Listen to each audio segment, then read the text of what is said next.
Hi, this is Dr. Scott Young, and today we're going to get into government spending, campaign finance, and debt forgiveness.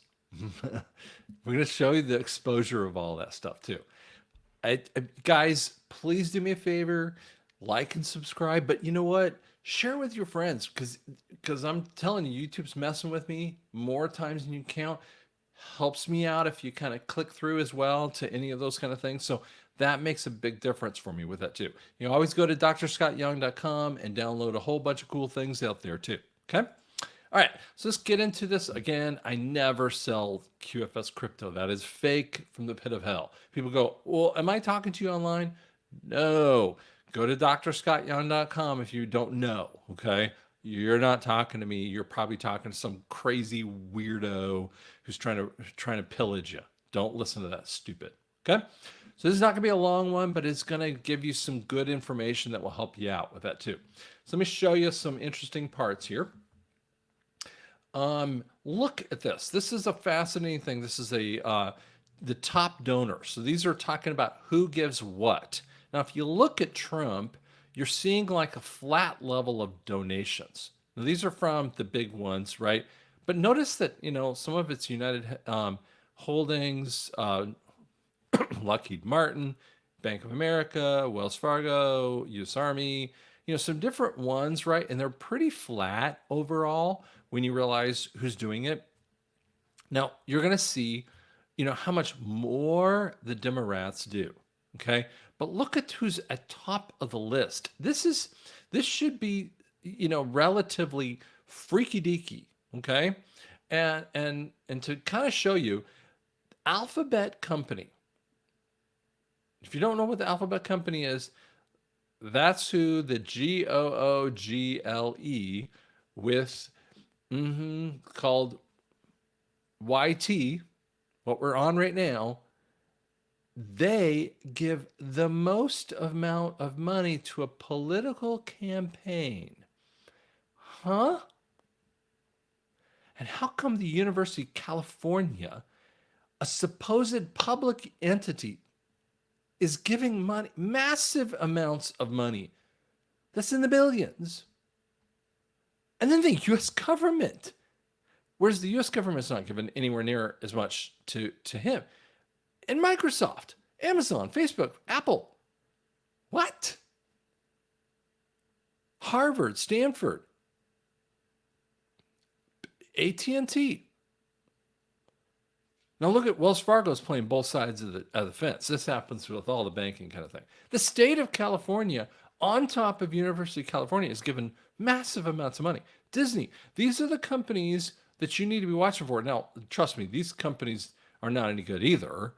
But what you're what you're seeing over here is this level of craziness with that too.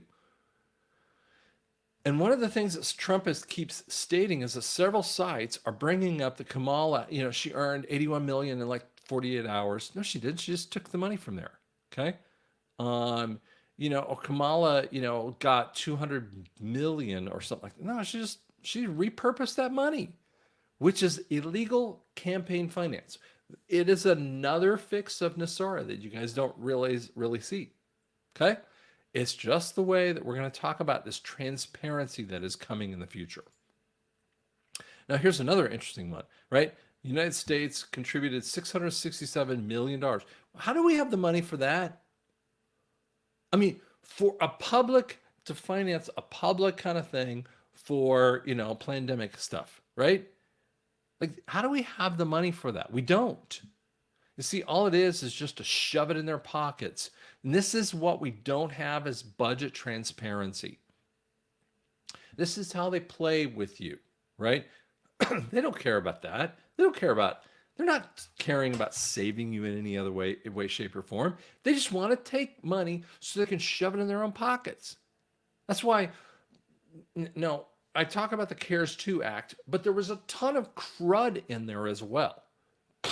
So they let them have their game up here, but they had to sublimate the Fed underneath the Treasury Department. But did you know that Nancy Pelosi, and by the way, a whole bunch of the other ones, Every time they come up with budget meetings in Congress, they never really have them because no one's supposed to know what's in the budget. You're not allowed to know what's in the budget. Now, in the last 4 years, we've been talking about what's in the budget for the first time in our history. There's a transparency coming.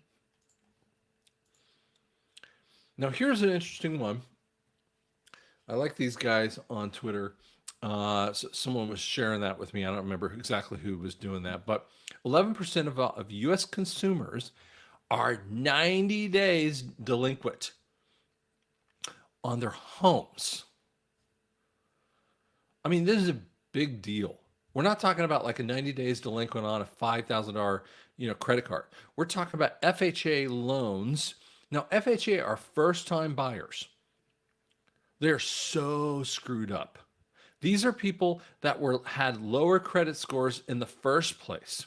They have never been able to operate with conventional loans. Now, you might not be able to read this, but you can kind of look at this a little bit closer if you want to pause this and then open it up on your phone or whatever. Basically, it's talking about 2008 from over here, and you notice that 2008. This is the Great Reset, or sorry, the the Great Recession. Excuse me. And notice that goes up, right? So the delinquency rate goes up, and then there were changes to banking. This is the fake changes, right? And it started to drop. It dropped farther and farther and farther. And then it went in the toilet down here because no one was getting loans for a while there. Okay. No one was buying anything. And then banking started to mess around. And, this is when they were actually giving away money left and right. You don't realize. So right. They were giving away money left and right because Basel III compliance was completely disrupted. They could give away money at very, very ugly rates for the world, but wonderful rates for the people, right? It's not a good thing because it locked them up. And obviously, these people are not able to afford these loans. This is exactly what happened right before 2008. This is, and you were supposed to have fixed the banking things. Banking never gets fixed until we actually quell them. And look at the rates. They're way higher, and we haven't even finished what would actually happen if we went longer. It's so past the red line, it's not funny. Massive level of delinquency has to be solved very soon. This is an interesting other one too. This is talking about used equipment marketing. So what happens is that provision for credit losses are just rising every single quarter that it comes along. Here in the last few quarters, the credit problem and the write-offs are happening left and right, and they can't even do it. They can't keep up. These are what's on the books, and these are the write-offs that's coming off of the books with this too. The balance sheets of these companies is off the charts, ugly, ugly bad. If I had a balance sheet like that, I would be writing it off left and right because I wouldn't want to show profits. But see, they're showing profits, and I'm telling you, it's a bad thing. It never happens because none of these companies would ever want to show a profit because they would have to pay taxes on profits. It's trying to tell you, but see, most of you haven't ever read a balance sheet in your life. And I understand, but I'm telling you as a business person, this kind of stuff is super ugly. This should be writing all of this debt off and in this way. But they can't because it would swallow them. They would actually reduce their stock prices. That's why the stock market is so fake right now. Now, here's an interesting other one. If you notice that from 1988 to 2004, the numbers of new builds, okay, is pretty consistent. Even though it drops down a little bit, this is, when we go through the 9/11 stuff and the dot-com stuff happening here. So 9/11 messes with people, and then it goes way up. It's because they were over lending, right? And then 2008 crisis, and they're still building, massively building, which led them into ugly levels. And it goes up a little bit. Now, here's what's happening. And you go, well, wait a second, that's good. No, it's not good when your delinquencies are so massively high. So it's going in the builder inventory. This is inventory that's just left over that no one has bought it yet. See, every time it's really high like this is a bad, bad, bad thing. See, they've been trying to sell more, but they weren't selling as much as they really wish they would. And this is just the sickness of the system. You don't want to see that. You want to see really low inventories. Okay? We are in really bad situations, and we're so much more like, this basic time frame. We should be like this, but we're way over leveraged on those houses that are out there. That means builders are, have $300,000, $400,000 in a house, or whatever their profit margin point is, and they can't swallow that, right? Now this is a very concerning kind of number here. I just want you to look over here. So this is all food. So in the 90s, it spiked up in a high percentage. That's why, restaurants were dying. So what happened is through the 90s, through the Clinton era, food actually went down. And this is what some of the NESARA takeovers. They took over all of this. Is when people have heard. They say they heard about NESARA. They didn't hear it. This is when the farmers were being taken over by government agencies because they were pushing against and they were creating the conversation of NESARA, but you never even heard the word NESARA. And then it stayed pretty stable up and down here, stayed pretty stable through here, and then the prices went up. It tanked in 2000 or 2020, excuse me, and then goes up to a massive high level. And by the way, we're talking about percentage. Food prices are higher than just the literal price point is higher than it's ever been.